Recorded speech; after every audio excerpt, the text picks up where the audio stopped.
안녕하세요. 재림 성도 여러분. 다시 만나서 반갑습니다. 우리 지난주에는 우리가 연합의 비결에 대해서 같이 살폈는데 오늘은 제5과 초기 교회가 경험한 연합이라고 하는 주제로 함께 공부하도록 하겠습니다. 함께 공부하실 때 성령께서 우리 가르치는 교사와 또 함께하는 모든 반원들에게 큰 은혜와 또 교훈을 허락해 주시기를 기원합니다. 여기 오늘 내용을 보시면은 연구 범위는 위와 같고 그 밑에 기억절을 제가 한번 읽어보겠습니다. 그들이 사도의 가르침을 받아 서로 교제하고 떡을 떼며 오로지 기도하기를 힘쓰니라. 사도행전 2장 42절. 아마 프린트에 제 화면에는 사도행전 2장 42절이 잘못 기재됐습니다. 이 초기 교회의 아름다운 모습입니다. 이 초기 교회는 각 시대의 모든 교회들이 닮기를 원하는 또 그렇게 되기를 원하는 이상적인 교회의 모습입니다. 이 초기 교회가 오늘 우리에게도 좋은 모본이 되기 때문에 초기 교회가 경험했던 그 연합이 도대체 어떻게 이루어졌는지 오늘 우리가 함께 살펴보도록 하겠습니다.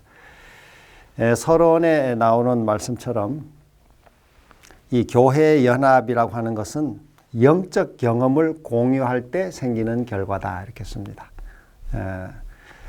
사람이 이 연합을 이루기 위해서는 공통 요소가 있어야 하는데 그 공통 요소가 무엇이냐? 그 영적 경험을 공유하는 것입니다.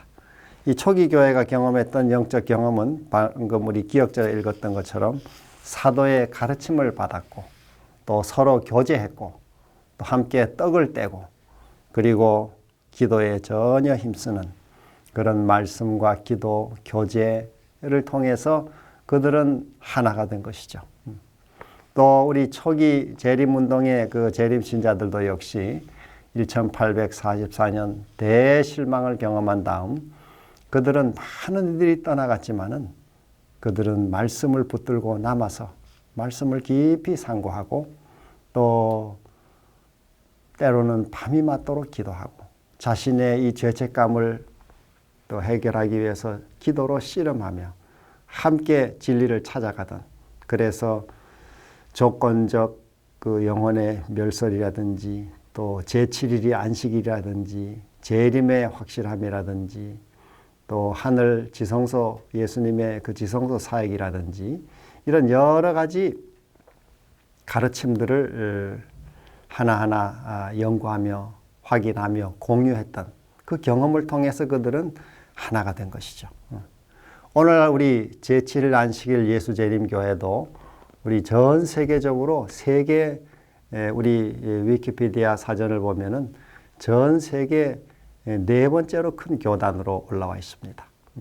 이렇게 오늘의 큰 성장을 이루게 된 것은 그 교회가 가지고 있는 믿음으로 말미암는 의, 예수 그리스도의 구주 되심을 확실하게 믿는 믿음, 또 성경 전체가 다 하나님의 영감이라고 하는 성경의 권위를 인정하는 그 신조, 그리고 또 예수님의 하늘 지성소 사역, 재림 전에 조사 심판이 있음에 대한 그 믿음, 이런 또 엘렌 G 화이트를 통한 영감의 선물이 주어졌다고 하는 사실을 믿는 믿음, 이런 공통된 영적 경험을 그들이 가지고 있기 때문에 이런 전 세계적인 연합을 이루게 되는 것입니다. 그래서 여러분께서 우리 해외에 나가시면은 처음 만나는 우리 안식일 교인이라 할지라도 매우 반가운 한 가족임을 경험할 수가 있습니다. 이처럼 영적 경험의 공유가 교회의 연합을 가져온다는 사실을 우리가 알 수 있습니다. 우리 일요일 소지로 넘어가서 준비 기간, 이 초기 교회가 어떻게 그런 연합을 이루었는가 그 과정을 하나하나 살펴보는데 예수님이 십자가에 돌아가신 다음 40일을 부활하셔서 40일을 이 제자들을 가르치셨습니다. 하나님 나라 일을 말씀하시고 우리 사도행전 1장 3절에 보면은 40일을 제자들과 함께 지나면서 이 제자들이 이제 이어서 큰 이 사업을 감당할 수 있도록 준비시켰습니다.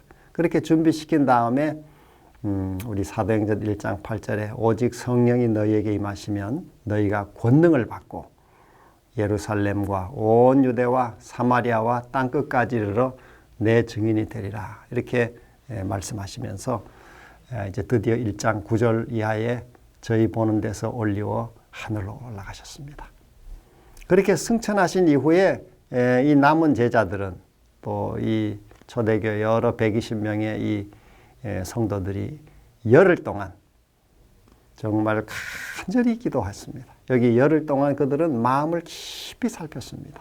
그래서 그들은 자신의 불신을 정말 하나님 앞에 진정으로 회개하고 예수님이 계셨을 때 그 메시아 하나님의 아들을 왜 미처 알아보지 못했는지 그들의 불신을 깊이 뉘우치고 회개했습니다. 그리고 그들은 마음을 다해서 기도에 전혀 힘썼다고 성경은 말하고 있습니다. 오로지 기도하는 일에 그들의 시간을 바친 것이죠. 그리고 또 영혼 구원 사업에 적합한 정열을 달라고 열정을 달라고 기도를 했습니다. 영혼을 사랑할 수 있는 그런 열정을 달라고 기도했죠. 그리고 복음 전도 사명을 감당할 수 있도록 약속하신 성령을 달라고 성령의 권능을 달라고 기도했습니다. 특별히 그들은 불화와 최상권을 쟁취하려는 욕망을 포기했습니다. 그 전까지만 해도 예수님이 마지막 다락방에서 말씀하시는 그 자리에서도 그들은 서로 자기가 높고자 하는 이 최상권을 잡고자 하는 그런 갈망으로 서로 다투고 싸웠었습니다. 그런데 이제 그들은 그 모든 것을 다 내려놓고 불화와 최상권을 잡으려는 욕망을 버린 것이죠. 이 참 중요한 부분이죠. 그리고 늘 성전에 모여서 하나님을 찬송했다 이렇게 씁니다.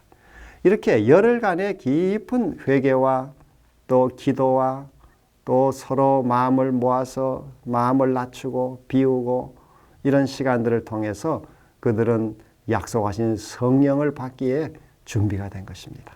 하나님은 그 연약한 초기 교회 정말 소수의 그 보잘것없는 사람들이 모인 그 교회에 성령을 부어주셔서 놀라운 출발을 하도록 복을 내려주신 것입니다. 오늘 우리에게도 이런 또 다른 오순절이 약속되어 있습니다. 늦은 비의 큰 역사가 우리에게 약속되어 있는데 이 일을 위해서도 똑같은 우리에게도 준비의 영적인 준비가 필요합니다. 그런 준비를 우리가 구체적으로 어떻게 할 수 있는지 초기 교회의 준비의 모습을 보면서 오늘 우리도 이런 놀라운 성령의 권능 또 그 부흥을 우리도 경험하게 되기를 소망합니다.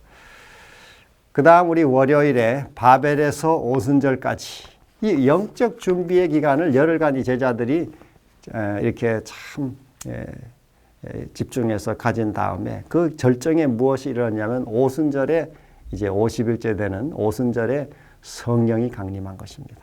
그래서 저희가 다 성령의 충만을 받아서 각기 다른 방언으로 말하기를 시작하더라 이렇게 성경에 나옵니다. 어떤 시대든지 또 어떤 사업이든지 간에 이런 영적 준비, 자신을 비우고 또 하늘의 능력을 간구하고 이걸 다른 말로 정말 집중하는 이런 그 어떤 준비 기간을 가지면은 그것이 절정에 이르게 되면은 폭발을 하는 것입니다.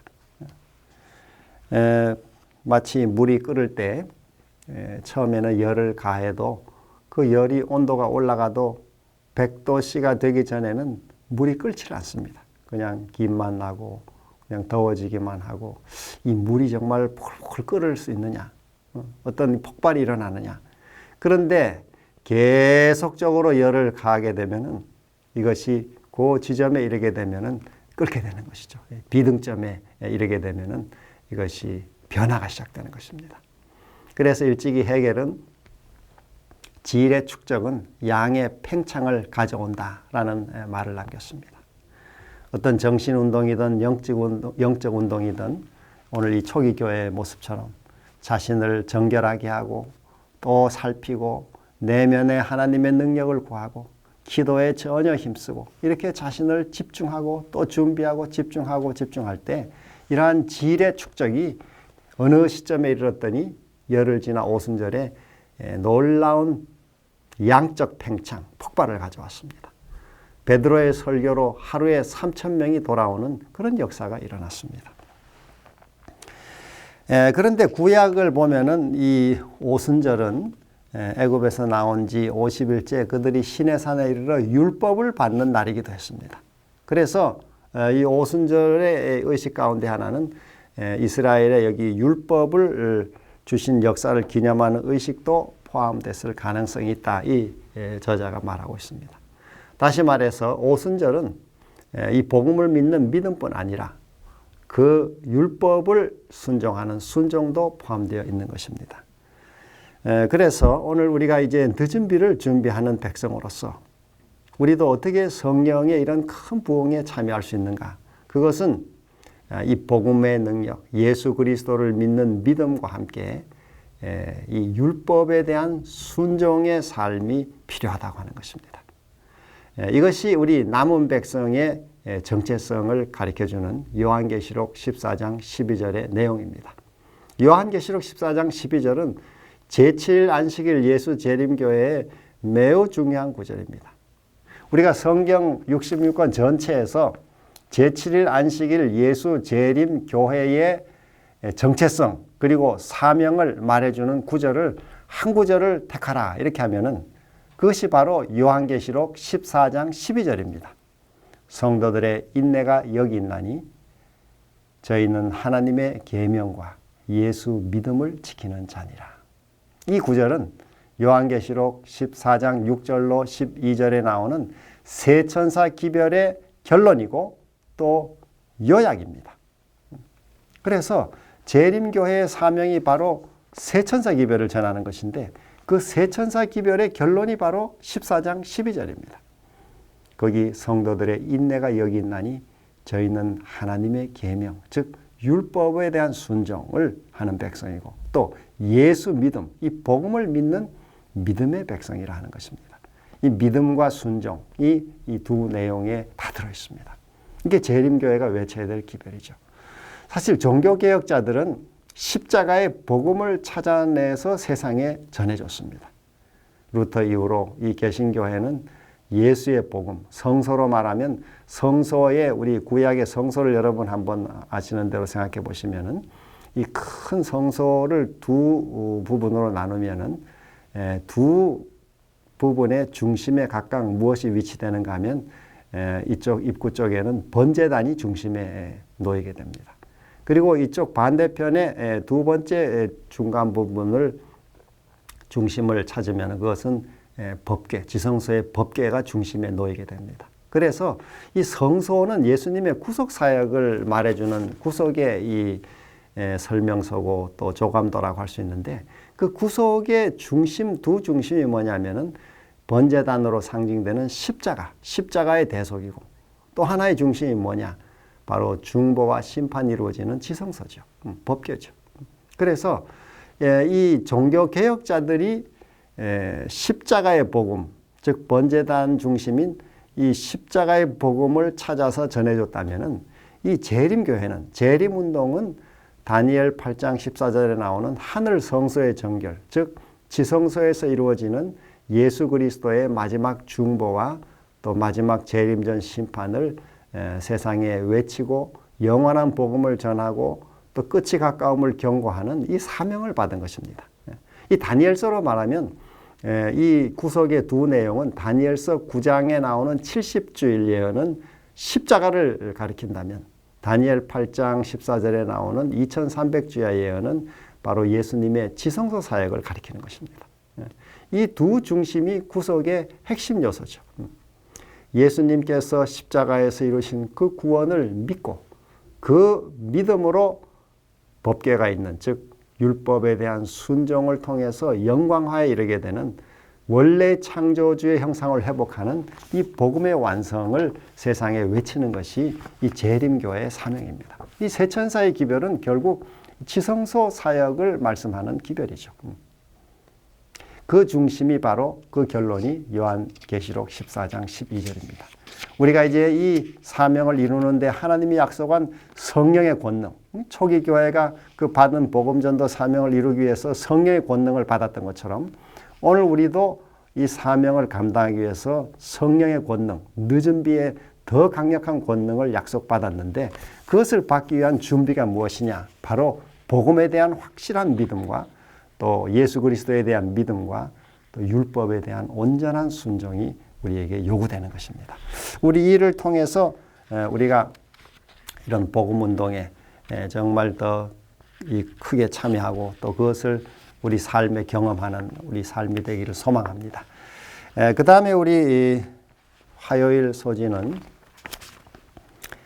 친교의 연합이라고 하는 주제입니다. 이 베드로가 이렇게 오순절에 성령의 권능을 받고 설교를 했더니 또 사도들이 그런 사역을 통해서 많은 사람이 이 반응을 하게 됐습니다. 복음에 들어오게 된 것이죠. 예수 그리스도를 믿고 복음에 들어오게 된 것입니다. 오늘 우리의 이 신앙생활에도 이런 체험이 사실 필요합니다. 초기 교회의 모습 우리 기억절에서도 봤습니다마는 그들이 사도의 가르침을 받고 또 서로 교제하고 떡을 떼고 기도에 전혀 힘쓸 뿐 아니라 성령의 그 은혜를 힘입어서 그들의 삶은 유무상통하는 일도 이루어졌습니다. 거기 보면은 서로 자기의 모든 재산과 소유를 나누어서 필요한 사람을 나눠주는 그런 일이 이루어진 것입니다. 사실은 이 공산주의도 이 커뮤니즘이라고 하는 공산주의도 인간의 힘으로 그런 서로 유무상통하는 사회를 이루어보려고 시도한 것이죠. 그러나 이상은 좋았지만은 방법이 잘못된 것이죠. 인간의 힘으로 또 어떤 물리적인 물질적인 이런 이 시도를 했습니다마는 그 사람의 죄된 본성을 알지 못한 채 인간의 완력으로 똑같이 나누어 먹자, 공평하게 살자. 그것이 이루어질 수가 없는 것이죠. 우리는 이 초대교회의 모습을 통해서 인간이 온전히 하나로 연합하기 위해서는 성령의 권능이 없이는 안 된다고 하는 것입니다. 인간의 이기심, 이 탐심을 인간은 스스로 해결할 수가 없습니다. 그것을 이루는 길이 바로 이 성령의 권능을 받는 것이죠.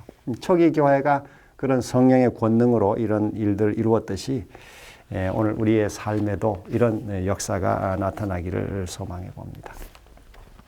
그 다음 우리 수요일 소지에 넘어가면 너그러움과 탐심의 문제가 나오고 있습니다.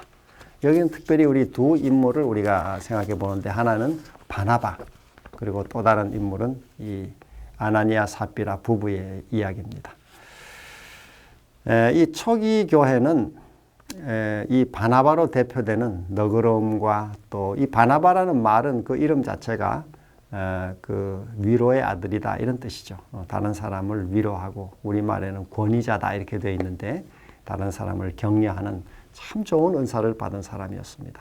우리 성경에 나오는 바나바의 모습은 참 너그럽고 포용적이고 또 자기를 드러내지 않는 그 겸손한 아주 그런 모습을 보게 됩니다. 이 사도행전 4장에 보면은 그가 자기 밭을 팔아서 그 어려운 초기 교회에 헌신하는 모습도 소개되어 있습니다. 그런데 이런 여러 헌신의 모습들이 나타나자 그런 그 사람들에게 존경받는 모습을 보면서 이 아나니아 삽비라도 마음의 감동을 받아서 하나님께 헌신하기로 작정을 했습니다. 그래서 이 두 부부가 땅을 팔아서 하나님께 바치기로 했는데 바치고 났더니 이 탐심이 그 마음에 생겨나는 것입니다. 그 탐심을 물리쳐야 했는데 그 탐심이 그저 계속 작용하도록 내버려두다 보니까 드디어 이 두 사람은 그 바친 밭을 팔아 바친 그 돈의 일부를 스스로 이렇게 숨겨두기로 의논을 한 것입니다. 베드로가 그 사실을 물었을 때 이 아나니아가 이게 다냐 이렇게 아나니아에게 물었을 때 그렇다고 대답을 한 것이죠. 거짓을 한 것입니다. 양심의 소리를 어기고 또 성령의 그 음성을 거절하고 고의적으로 거짓말을 한 것이죠. 그래서 이 베드로는 그를 책망하고 어찌하여 너희가 성령을 속이고 이렇게 거짓말하느냐. 사람에게 한 것이 아니고 하나님께 거짓말한 것이다. 그래서 그 사람이 아나니아가 쓰러져 죽게 됐습니다. 그 장례를 치르고 갔다 오는 사람들이 이제 돌아오는 길에 다 이 아나니아 부인인 삽비라가 또 오게 됐는데 삽비라에게 베드로가 또 물었습니다. 이것이 다냐? 그랬더니 또 둘이 입을 맞춰서 다라 그랬습니다. 그래서 또 책망을 하자 이 삽비라도 쓰러져 죽게 되고 이 초대교회는 이 사실을 듣고 매우 두려워하게 되고 하나님께서는 그 어린 교회, 초기 교회의 질서를 위해서 영적 권위를 위해서 베드로에게 그런 권능을 주셨고 또 그런 심판을 즉시 집행하신 것이라고 볼 수 있습니다. 우리가 이 교회 일을 하는 데 있어서 또 신앙생활 하는 데 있어서 경계해야 될 것이 바로 이 탐심의 문제죠. 이기심의 문제. 옛날 이스라엘 백성들이 출애굽할 때도 그 출애굽의 마지막 요소가 됐던 이 10재앙의 마지막 재앙, 장자 재앙을 통과하면서 많은 그 애굽 사람들도 그 10재앙의 경험을 통해 하나님의 능력을 이렇게 경험하면서 두려움 가운데 출애굽을 같이 따라 나왔습니다. 우리가 이들을 섞인 무리라고 부르죠. 그런데 이 섞인 무리는 그 이후 광야 여정에 항상 문제를 일으키는 사람들이었습니다. 다시 말해서 어떤 신앙 운동이든 신앙 생활이든 이 섞인 마음, 전적으로 하나님께 헌신하는 이 순수성을 잃어버리게 되면은 그 운동과 그 신앙 생활은 항상 변질되게 되어 있습니다. 이 초기 교회도 이 아나니아 삽비라가 이런 탐심을 마음에 품음으로 그들의 이 삶이 망가질 뿐 아니라 초기 교회에 이런 오점을 남기게 된 것이죠. 우리 자신은 이 마지막 재림 교회 일원으로서 이 전 세계적인 성령 운동, 이제 마지막 큰 외침의 운동이 이제 곧 일어나려고 하는 이때, 이러한 때 우리 자신을 항상 순수하게 지키고 우리 주님 앞에 간절한 기도로 우리 내면을 정결케 하고 또 이 사심과 탐심, 이기심을 항상 경계할 필요가 있습니다. 어떤 일이든지 욕심이 개입되고 사심이 끼게 되면은 그 일은, 그 운동은 변질되게 되어 있습니다. 하나님의 사업은 재능이 얼마나 뛰어나냐, 능력이 얼마나 많으냐, 어떤 조직력을 얼마나 갖추고 있느냐, 또 어떤 자금을 얼마나 확보하고 있느냐, 이런 여러 이런 외적인 요소들에 의해서 이루어지는 것이 아니고 약속하신 성령의 권능을 입기에 합당한 정결함, 또 내적인 이 순수성, 또 하나님을 전적으로 의지하는 믿음, 이런 것이 정말 중요한 요소라고 할 수 있습니다.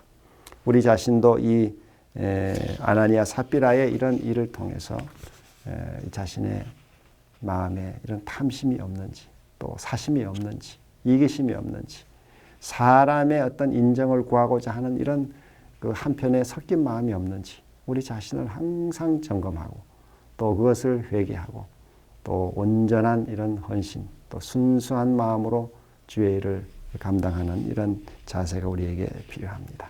아울러 바나바에게 주셨던 그런 은혜처럼 너그러움의 정신, 넉넉한 마음, 또 온전한 헌신의 이런 마음, 또 참아주고 포용하고 우리 바울과 바나바의 그 후의 모습을 보면은 바나바가 이 마가 요한을 끝까지 데리고 가던 그 모습 속에서 이 큰 인물의 모습을 우리가 보게 됩니다.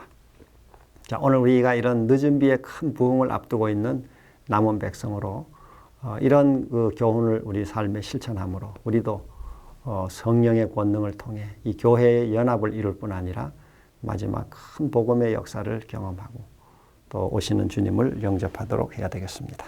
우리 목요일 소지에 가면은 가난한 자들을 기억하라 하는 이 주제에서 여기 하나님이 능히 모든 은혜를 너희에게 넘치게 하시나니 이는 너희로 모든 일에 항상 모든 것이 넉넉하여 모든 착한 일을 넘치게 하려 하심이라. 이 바울은 그 마게도냐 교회 또 아가야 교회들에게 예루살렘의 그 흉년으로 고생하는 예루살렘의 가난한 자들을 위해서 헌금을 하도록 호소했습니다. 그래서 그들이 이 많은 사람들이 참여했죠. 예루살렘에서 시작된 이 복음을 그들은 영적으로 빚지고 있었기 때문에 그 복음을 받은 이방 신자들에게 바울은 호소한 것입니다. 특별히 그런데 이 고린도 교회, 오늘 고린도서 9장 8절로 15절에 이 고린도 교회가 이 다른 사람을 돕는 이런 일이 아주 너그러움을 나타낸 것을 바울이 칭찬하고 있습니다.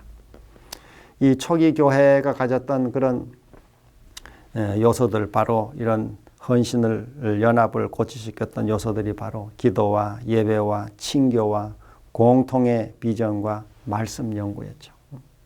이런 놀라운 이런 요소들이 그들 속에서 연합을 이루어낸 것입니다. 오늘 우리 남은 백성으로서 우리 개교회 생활에서도 또 우리 전체적인 교단의 사업을 감당함에 있어서도 또 전 세계적인 교회의 연합을 이루는 데 있어서도 오늘 우리가 이런 요소들이 필요하다고 보여집니다. 이것은 사람의 힘으로 이룰 수가 없습니다.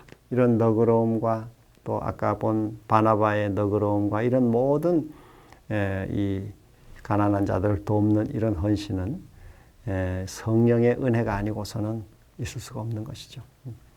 저희 가정에서도 한 15년, 20년 된 것 같은데 그때 연합회 우리 어떤 목사님 부장께서 제가 나가는 지역교회에 한번 저녁에 오셔서 청지기 부흥회를 하시면서 제2의 11조를 권면하셨습니다. 우리 성경에 보면은 제1, 11조 레위인들을 위한 주님의 소유라고 하는 11조 말고 가난한 자들을 위해서 이 또 다른 10분의 1을 구분해 봐라. 이 교육이란 책에도 그게 설명되어 있습니다. 그 제2의 11조는 우리 마음의 이기심을 없애는 매우 좋은 훈련이다. 저도 그날 그 말씀을 들으면서 그 제2의 11조라는 것이 있구나. 제가 이제 처음 이렇게 이해를 하게 됐습니다. 그래서 제가 집에 돌아와서 우리 가족들과 의논을 하면서 우리가 제2의 11조를 구분해보자. 그렇게 해서 구분을 하기를 시작했는데 하나님께서 저희 삶에 많은 은혜를 베푸셨습니다. 그저 겉으로 보면 수치상으로 보면 10분의 1이 더 수입이 적어진 것처럼 보이지만은 하나님께서는 삶의 필요를 넉넉하게 늘 공급하심을 경험하게 됐습니다. 제가 그 후로 몇 년 지난 다음에 대학 교회에서 어떤 이 설교 기회에 그런 제2의 11조를 구분하는, 제가 그걸 이름하여 가구봉이라고 붙였는데 가족 구호 봉사 헌금이다 이렇게 해서 이제 이름을 가구봉이라고 붙였습니다.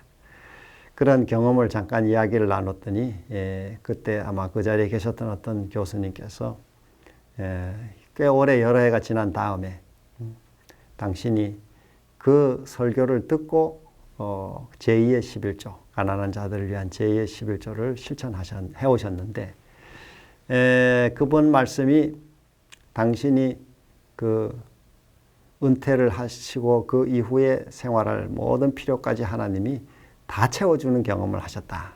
이런 얘기를 어느 그 교수 채플 시간에 이렇게 나누는 걸 들었습니다. 저는 제가 말씀을 드렸던 것 때문에 그런지 몰랐는데 나중에 그분이 찾아오셔서 이걸 내가 어디서 이렇게 듣게 되었는가 그랬더니 당신이 바로 그날 설교에서 듣게 됐다 이런 얘기를 했습니다.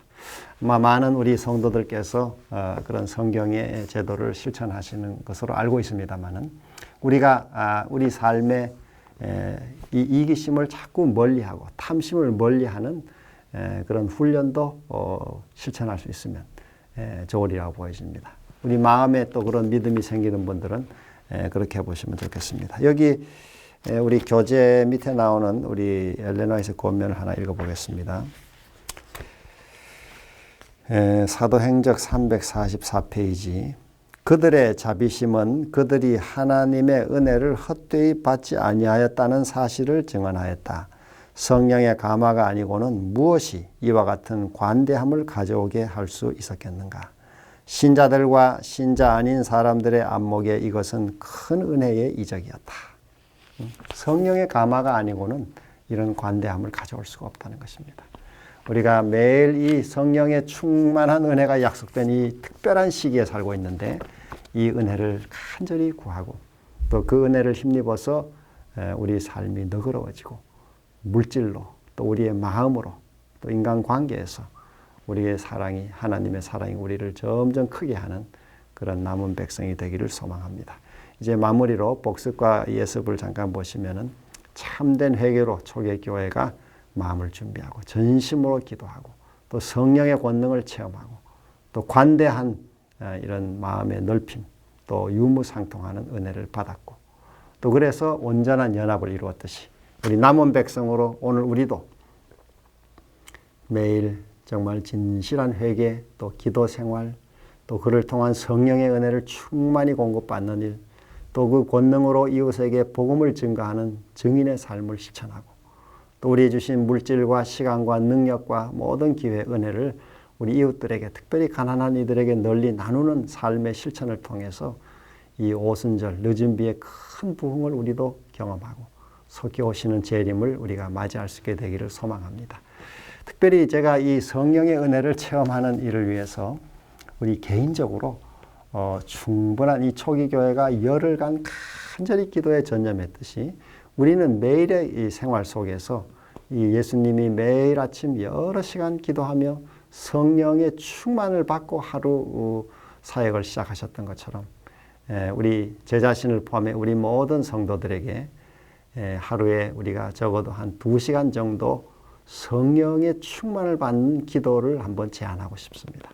우리 남은 백성이 진리도 가지고 있고 올바른 교리도 가지고 있고 좋은 교회 여러 시스템도 있고 여러 기관들도 운영하고 일반 교회들이 갖지 못한 참 학교들도 있고 학원도 있고 시조사, 공장 정말 많은 이런 교회들, 기관들을 가지고 있음에도 어떤 때 보면은 우리의 형편이 한 개 교회, 우리 예를 들어 저 여의도 한 교회 그 교인 수보다 우리 교단이 수적으로나 여러 이 형편이 너무 적은 모습을 봅니다. 무엇이 우리에게 가장 부족하고 또 무엇이 가장 필요할까? 결국 약속하신 이 성령의 권능, 제자들이 받았던 그 성령의 권능, 좋은 방법, 전략, 뭐 어떤 책자, 연구, 또 뭐 인간의 지혜 이런 것들도 다 필요합니다만은 그보다 더 근본적인 것은 오늘 이 초기 교회가 영적으로 준비하고 깊은 회개와 기도를 통해서 성령의 권능을 체험했듯이 오늘 우리에게도 바로 필요한 것이 그런 성령의 권능이라고 보여집니다. 이 권능을 체험할 수 있는 구체적인 방안은 예수님이 매일의 생애에서 그 모습을 보여줬습니다. 실물교훈 139페이지에 보면은 예수님은 매일 아침 이런 시간에 여러 시간 아버지와 교통하심으로 하나님의 이 성령의 충만을 그가 늘 받았다 이렇게 씁니다. 그 경험이 우리 재림교회에 가장 지금 필요한 경험이 아닌가 보여집니다. 그래서 우리 모두가 오늘 이 공부한 내용을 가지고 정말 오순절의 그 경험을 체험했던 제자들처럼 우리도 영적으로 철저히 준비해서 깊은 기도, 기도 시간이 사실은 기도 생활에 매우 중요합니다. 어떤 분은 뭐 순간적으로 기도해도 된다 그러지만은 그런 기도가 필요할 때가 있습니다. 뭐 느헤미야 2장 4절에 느헤미야가 왕 앞에서 잠깐 묵도했던 그런 필요한 순간이 있긴 하지만은 그러나 예수님의 모습에서 나타나듯이 오랜 기도가 필요합니다. 이 시간이 매우 중요합니다. 10분, 20분 기도하는 것만으로는 그런 깊은 체험을 할 수가 없습니다. 한번 제안 드리기는 한 2시간의 기도 시간을 우리가 좀 시간을 내도록 한번 해보면 참 좋겠습니다. 그러면 개인과 우리 교회들의 또 한국 재림교회에 놀라운 이 시대 성령의 역사들이 나타날 것이라고 믿습니다. 그래서 그런 시간 조용히 하나님 앞에 기다리고 또 할 말씀이 없으면 그저 조용히 묵상하는 시간으로라도 매일 우리가 그 시간을 확보하면은 우리 사역과 삶에 하나님의 성령의 큰 역사들이 나타날 것이고 이 우리 한국교회 재림교회 큰 부흥이 일어나서 세계 선교에도 크게 기여할 것이라고 보여집니다. 남북 관계가 요즘 여러 이 변화들이 진행되고 있는 이때 우리가 성령의 권능으로 무장해서 한반도의 복음의 역사가 크게 일어나고 세계적인 복음 전파 사업에도 우리 이 민족이 크게 일하고 더 나아가 오시는 주님을 기쁘게 맞는 그런 우리 모든 성도들이 되기를 다시 한번 간절히 소망하고 기도합니다. 다음 주에는 우리가 육과 연합에 대한 비유들에 대해서 공부하겠습니다. 다음 주까지 모두 평안하시기를 바랍니다. 감사합니다.